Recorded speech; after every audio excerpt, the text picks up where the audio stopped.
Welcome to One Work, Five Questions with Donna Vitek and Dr. Mark Andrew Holowchak. Thank you for joining us today from, where are you? Well, I'm back in Detroit, Michigan for the holidays here, so things might be. And Jeffy's trying to get on my lap. Come on. Are the Always Lions gotta be playing up here. football? God knows when there's this Jeffy. thing starts. Hi, Jeffy. The real Jefferson. It's cold here. I know you're in Florida, but it's in the single digits. Oh, wow. With the wind chill, so it's been bad. Oh, wow. Anyways, yeah, I'm ready to rock today. We got a special show, huh? Yes, we do. We do. Yeah, it was a difficult read for me. So today we have a special treat for listeners. We're going to be discussing Thomas Jefferson's views on Jesus. I know in the past we've talked about Thomas Jefferson's views on religion, but we're actually going to narrow it down to his views on Jesus. So today we'll be reviewing. Any special reason for doing that today? Because it's Jesus's birthday today. It's Christmas. No, things are coming together. Good. Yes. So yes. So today will be 1 point for Jesus and 0 for Thomas Jefferson. Okay. Thomas Jefferson's letter to William Short, dated the 4th of August, 1820, is what we'll review today. Now, Dr. Holowchak has also published more on Jefferson's religious views in American Messiah. You can see the book here. The surprisingly simple religious views of Thomas Jefferson, and the Jefferson Bible. And I have a slide to show you what the covers look like. So Dr. Holowchak has also published this book, Thomas Jefferson's Bible, with introduction and critical commentary. And so here we are looking at this. And Dr. Holowchak, just to give you a background, he's a retired professor of philosophy, and he's taught at the University of Pittsburgh, University of Michigan, Rutgers, Camden, and Ohio University, all cold places. He's the editor of Journal of Thomas Jefferson and His Time, and he has authored numerous published books on Thomas Jefferson and close to 155 essays on Thomas Jefferson. And if you get a chance, please go into the description and look at the books and essays. The writing is phenomenal. It's spectacular. You will not be disappointed, I promise. You'll have links to where you can find his essays as well. With our show, One Work, Five Questions, I'll ask Dr. Holowchak 5 questions on one work of Thomas Jefferson, and he's going to answer all of my questions today. You hope so. Well, I have a little, I may need some clarification on something that I think redeems him somewhat in what he's going to say. Oh, do not try to paint him out to be the person you want him to be. I just disagree with some of what he says. But anyway, so are you ready for question number 1, Dr. Holowchak? I guess so. Let's fire away. Okay, let's go. Okay, so I admit that I was a bit taken aback when I was reading the letter, what I could understand. You weren't bum-puzzled? I was a little bum-puzzled. Okay. There's much going on, and I'm going to keep it a large chunk of the letter that concerns Jesus. He begins with the possibility of Jesus being considered an imposter. What does he mean? Well, that can easily be confusing to people. I'm going to look at the intro to the letter, and it says, well, if you just look at the fictions of his pseudo followers, the accounts that people give roughly in his day and in prior days of who Jesus was and what he did and things like that. Knowing what you do, if you're a person with some common sense and some rationality, you're going to probably consider him an imposter. That it aimed to be so many things and he failed in being such things because nobody could be the sort of person that he was. He says, if we could believe that he really countenanced the follies, the falsehoods, and the charlatanisms which his biographers father on him, and admit the misconstructions, the interpolations and theorizations of the fathers of the early and fanatics of the later ages, the conclusion would be irresistible by every sound mind that he was an imposter. And he says, I give no credit to their falsifications and his actions and doctrines to rescue his character. The postulate in my letter asks only what is granted reading of the historian. So he basically wants to put him, he's going to give us a little bit of a historiography lesson in this letter, which is why I think it's a very important letter. And he's going to come clean on, to some extent, on who he thought Jesus was. And this might not be the person that other people believe Jesus was, but we're trying to understand what Jefferson thought. Right. Well, and in reading the letter, I noticed, well, it's page 2 in my printout of the letter.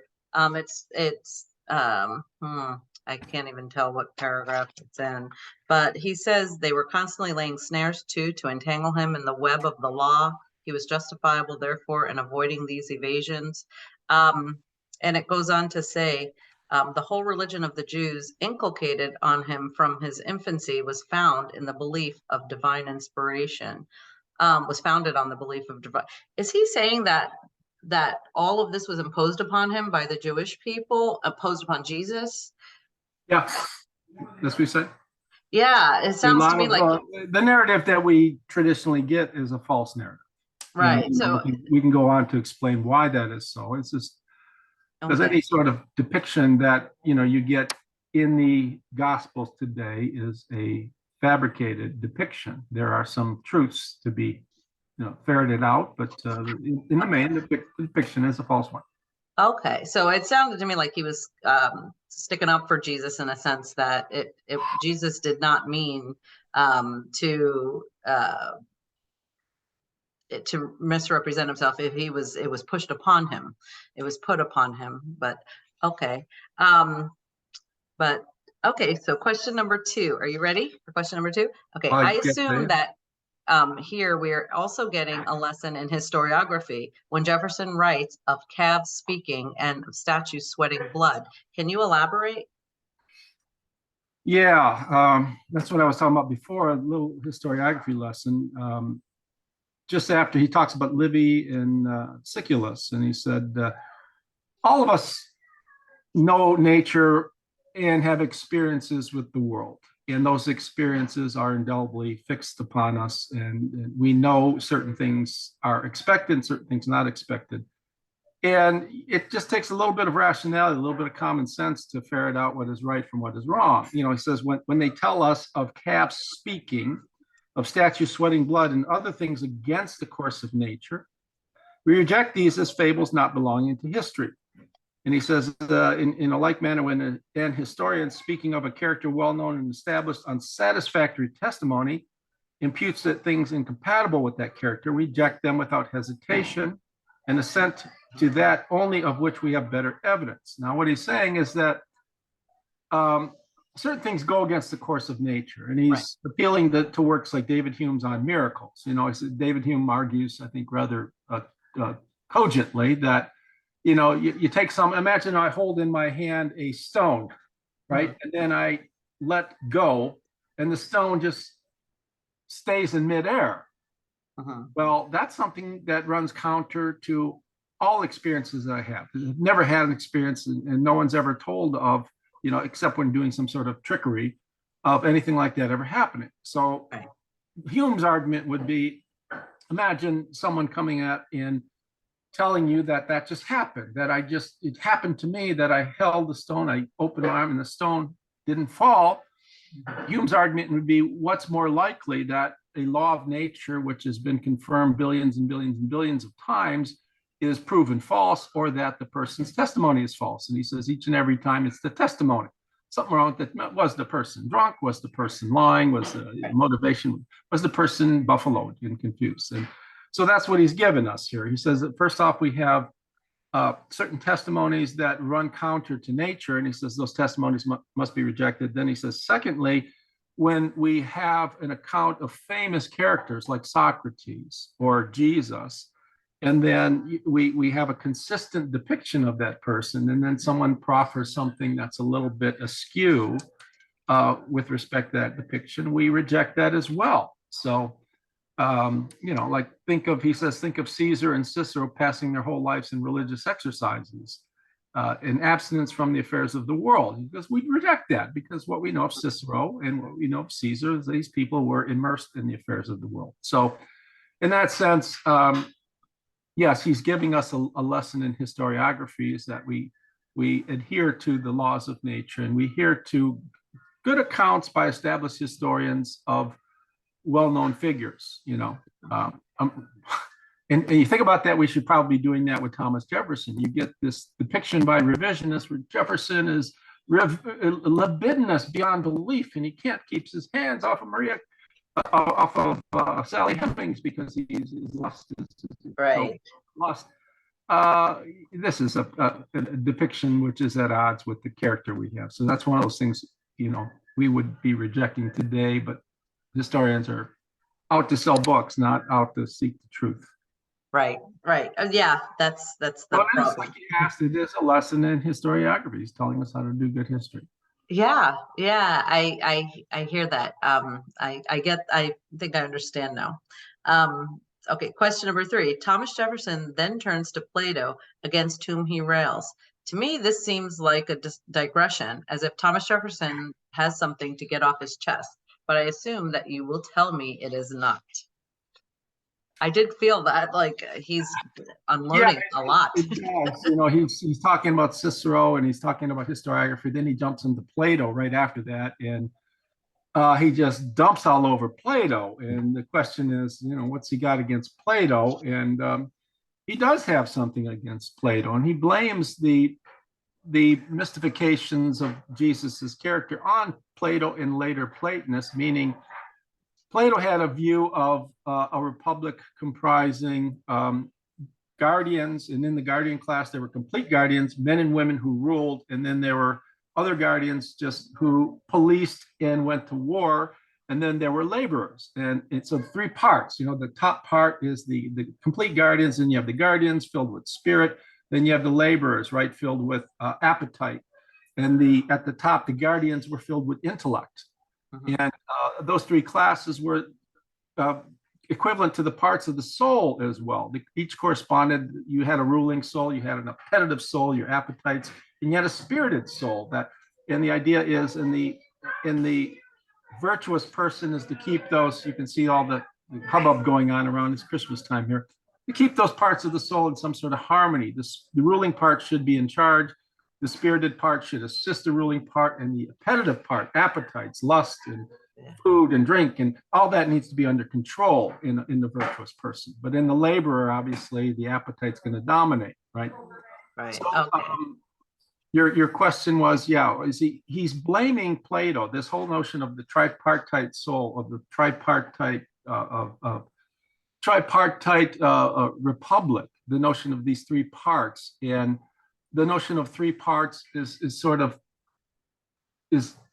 the historiographers of Jesus are doing the same thing with Jesus, saying he's part of the Godhead, 3 gods in one, right? There's the Father, the Son, and the Ghost. There are actually 3 independent beings, yet part of the Godhead. And Jefferson, throughout his life, said, this Trinitarianism is complete bunkum. It makes no sense. So he blames Plato on that. And he says, if you can blame 3 parts of the soul, and these are Platonists who are talking about Jesus being part of the Godhead, and Jesus wasn't a God, he was a human. Yeah. Okay. That makes sense. That he's blame it all on Plato. Okay, it's all Plato's fault. Question number 4. Like I said, that makes sense. Given that what Thomas Jefferson says next, he turns to 2 distinct descriptions of biographers. Can you tell us about them? 2 distinct, just after the Plato. So you're following this sequentially. He says we find the writings of biographers matter of 2 distinct descriptions. First, a groundwork of vulgar ignorance of things impossible, of superstitions, fanaticisms, and fabrications.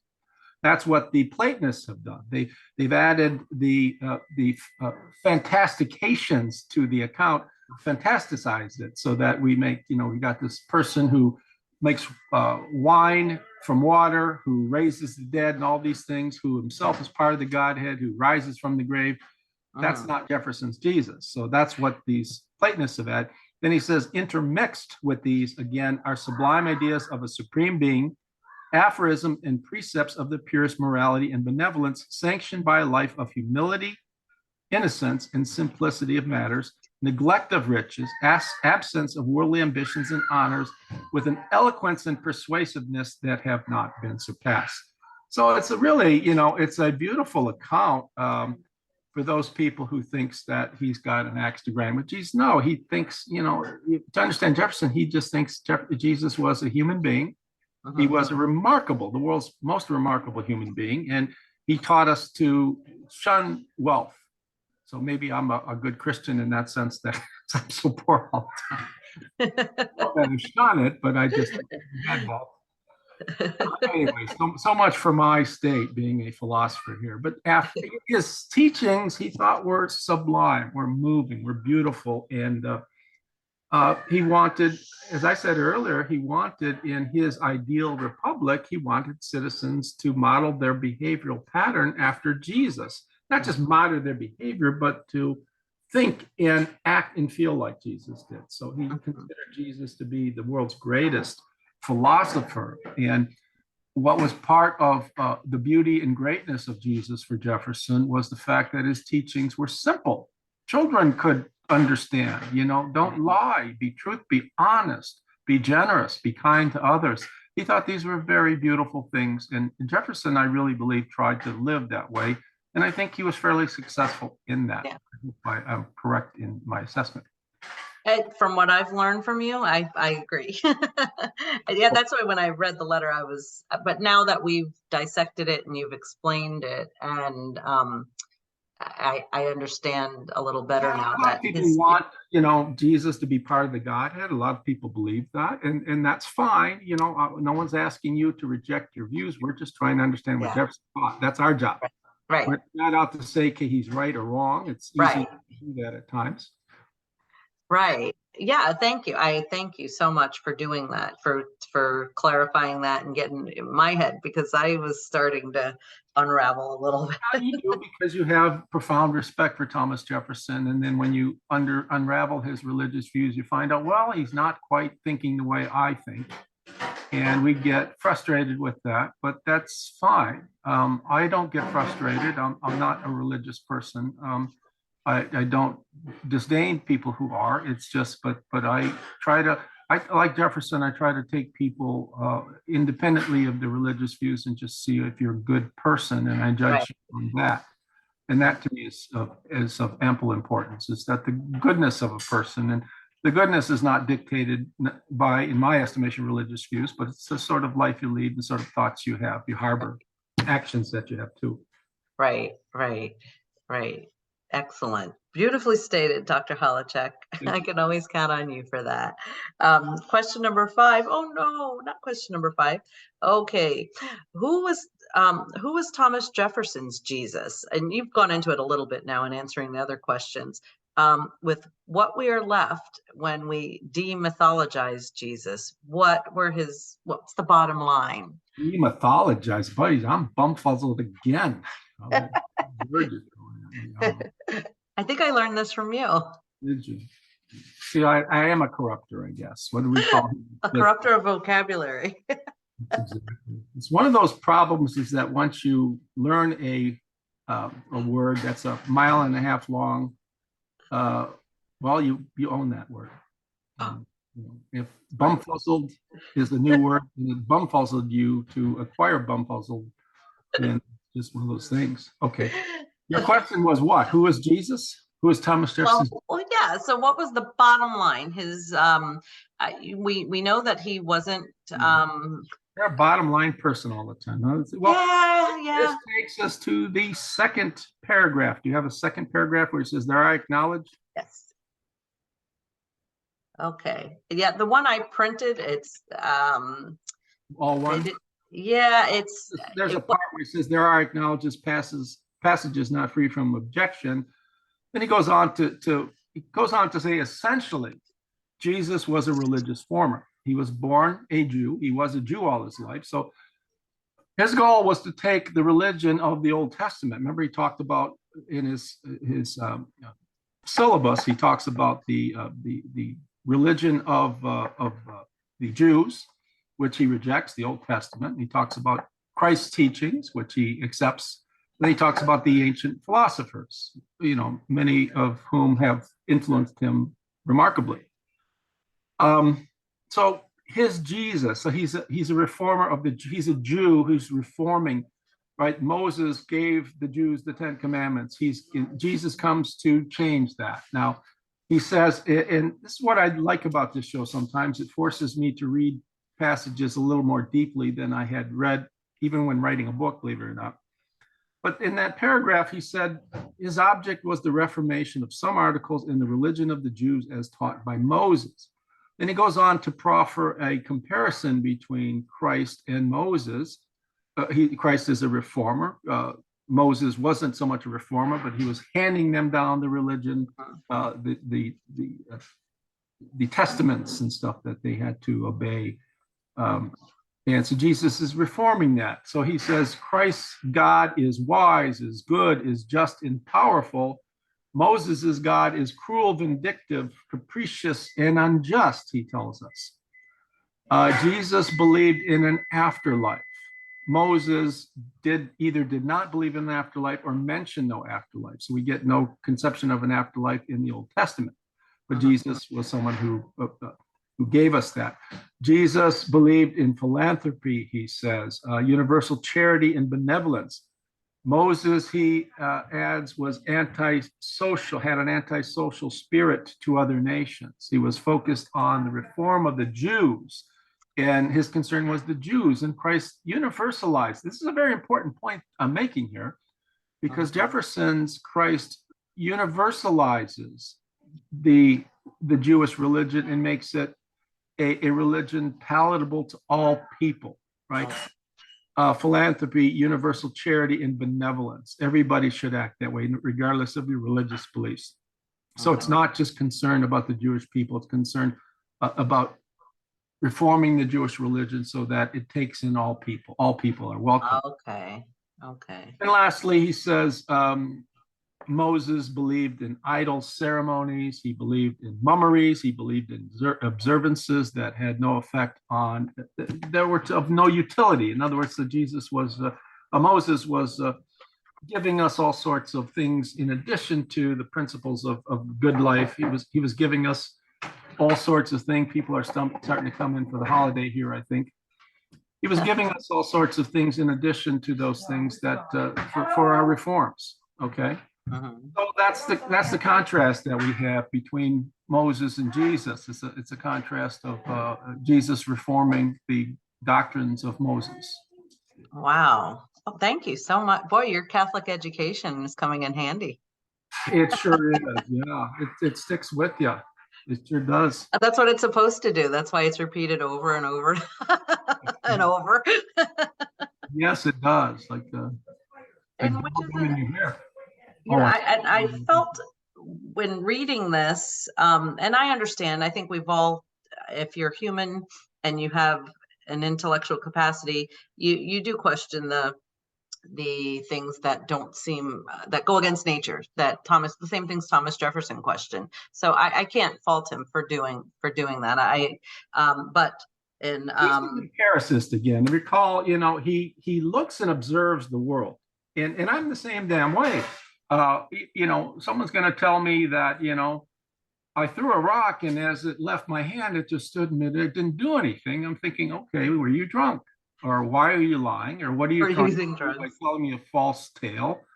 Aliens are among us and all sorts of oddities that somehow aliens have attained the ability to travel at exorbitant speeds, close to the speed of light, so they can come near us. And this is, of course, troubling stuff. So, yeah, I'm an empiricist as well. And I take testimonies that, are ridiculous, like someone turning water into wine immediately by saying abracadabra or something.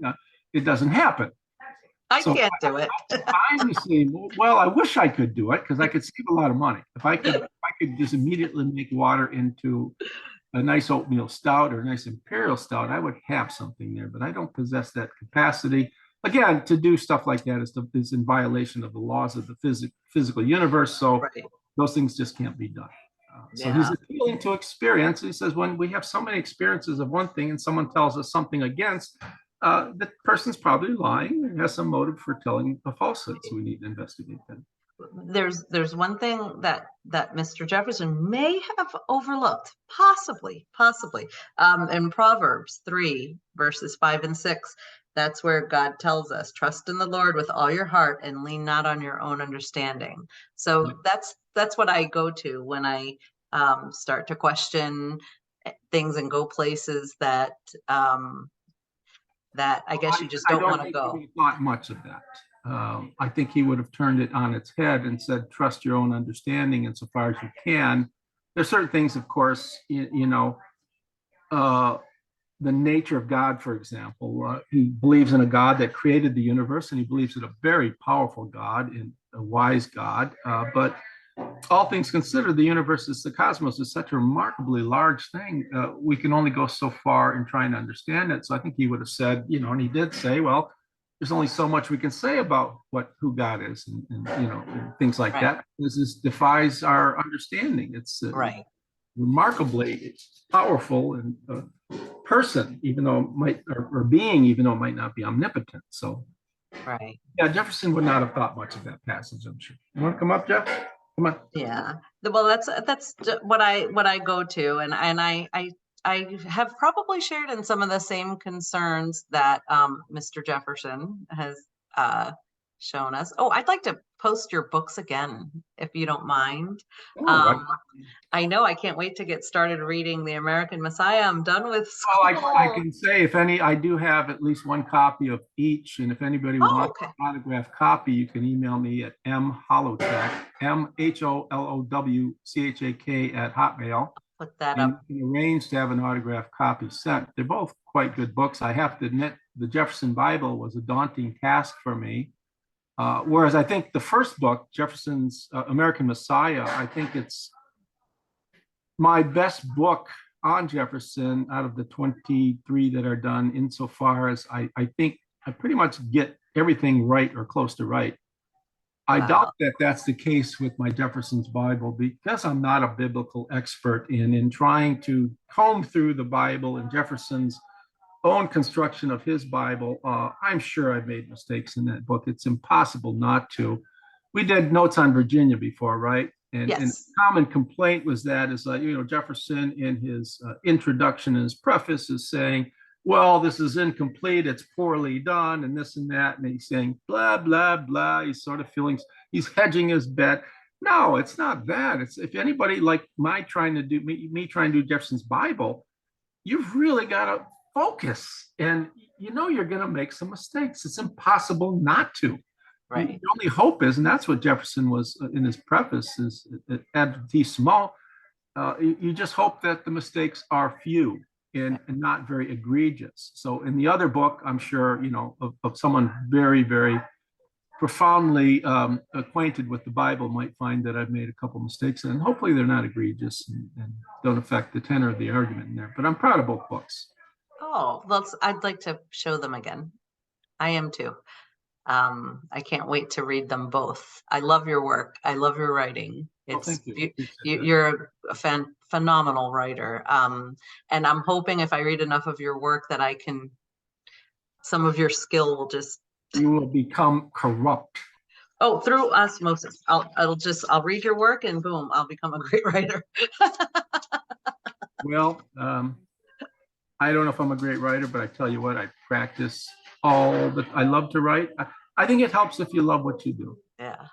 I really love to write. I love to put sentences together, consider which words fit with which words, tweak the structure of a sentence or a paragraph for effect, or just for fun, or for simplicity of getting a message across. So I have fun when I write. Yes. And I'm sure Jefferson did. We'll talk about that. Oh, yes. So let's give us a teaser of what we can expect next week. Well, do you have any concluding thoughts or on anything? Well, I did. That was my reading of Proverbs. In that was the only thing I'd like to say is. So you wanted to say it was really great doing this, but Tom, you got everything wrong. No. Oh, no. He's such an intelligent man. I would never. Question I just think you would have hoped Jefferson had a little faith in less insistence on the use of reason all the time. But I like the fact that he was very rational. And I wish he had a little more Benjamin Rush in him. Jeffy's coming back up here for Hi, a Jeffy. teaser for next week, right? Yes. Merry Christmas, This is Jeffy. going to be New Year's Day, okay? Oh, it will be New Year's Day? Well, I think so. What is the 25th or 31 days? Oh, yeah. Yeah, that's right. Oh, my goodness. I didn't just say that. All of our listeners will be massively hungover, probably, or close to it. I won't be. Anyways, what a wonderful idea I had, and I'm sorry I didn't consult you, but his last known letter to Roger Waitman from Washington, who invites Jefferson to celebrate, to be part of the 50th anniversary of the Declaration of Independence on July 4th. He invites Adams. Jefferson respectfully declines because he's in ill health, but his letter is very moving, very singular, very inspirational. And wow. I think it's one of his most beautiful. You'd think, okay, a guy who's sick and is declining, is each day he's faring worse and worse. You think, how did he have the intellectual wherewithal to craft such a beautiful letter? It's essentially a beautiful, stirring, optimistic letter encouraging Americans to press forward. And we'll talk about that next time. But it's, New Year, we want something inspirational, do we not? Yes, and that sounds like the perfect letter to do at the beginning of the new year. And may we all take inspiration. Not long for the listeners who want to read it. It's not a very long letter. It's a moving letter, so you won't, with your hangover, you'll be able to handle a letter of that. I'll have a Thomas Jefferson hangover. That's it. That's a baby. He was not much of a tippler. He said he might have no more than 4 glasses of wine a day. Usually not, and he only drank the weak wines. So. Oh, okay. I suppose I will have a few myself today on Christmas Day. We have some nice ales put in the fridge and some good food. And anyways, we between the two of us, I'm sure we hope all our viewers have a very safe holiday. It's very cold and a lot of snow on the ground. A very happy holiday, and hopefully your family's not too abnormal. So well, that's too late for that. It's probably the case with most of us, but if we're lucky, we can get by and make the best of it. So I hope we have 45 degrees here in Florida. Oh, poor you. It's about 8 degrees here with a wind chill of about -17 or so. I don't know what to say. Oh, all right, Donna. I think we're almost out of time here. I wish you a Merry Christmas, and it's been Merry great Christmas with you for a year, for over 6 months. This is the 28th one, and we'll continue with the one on Thomas Jefferson's last letter. Have a Merry Christmas, everybody. Merry Christmas. Bye-bye. Bye.